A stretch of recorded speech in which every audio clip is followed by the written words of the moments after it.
एक समय की बात है। एक पुराने बंगले में एक बिल्ली रहती थी जिसने हजारों चूहों पर राज किया था।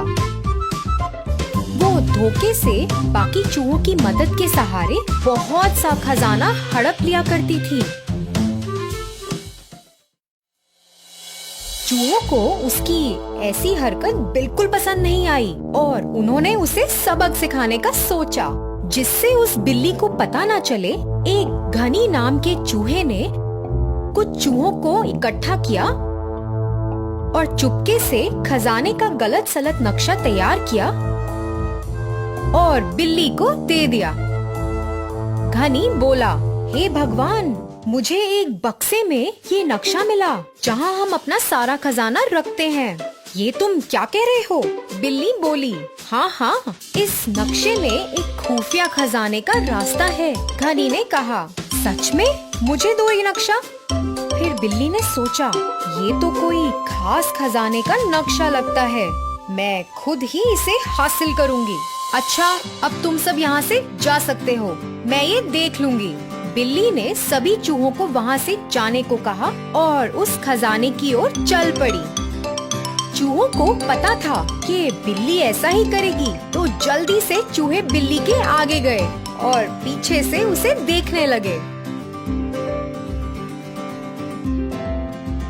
उन्होंने जानबूझकर रास्ता लंबा रखा जिससे वो खजाने तक पहुंचकर थक जाए। जब वो वहाँ पहुँची, वो बहुत थक चुकी थी। उसे वहाँ कुछ नहीं दिखा। उसे खजाने को देखने की बहुत उत्सुकता थी, तो वो ढूंढती रही।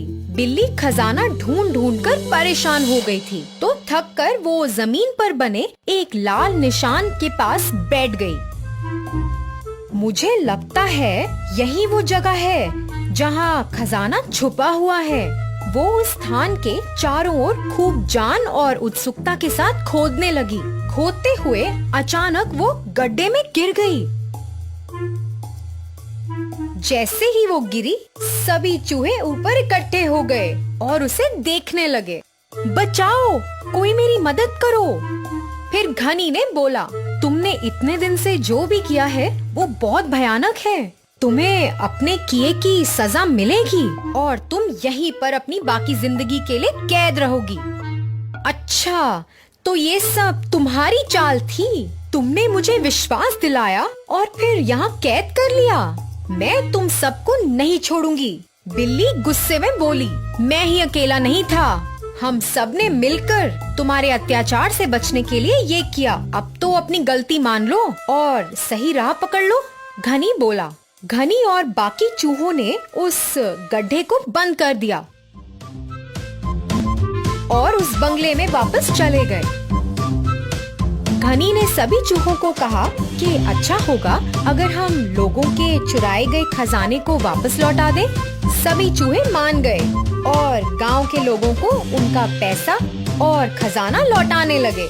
लोग अपने खोए हुए खजाने को देखकर बहुत खुश हुए और चूहों का धूमधाम से स्वागत भी किया। आखिरकार चूहे अब आजाद और बहुत खुश थे। वो घनी के बहुत आभारी थे, जिसकी वजह से अब वो बिल्ली के अत्याचार से मुक्त हैं। उन सब ने घनी को उसकी होशियारी देखकर सभी चूहों का राजा बना लिया।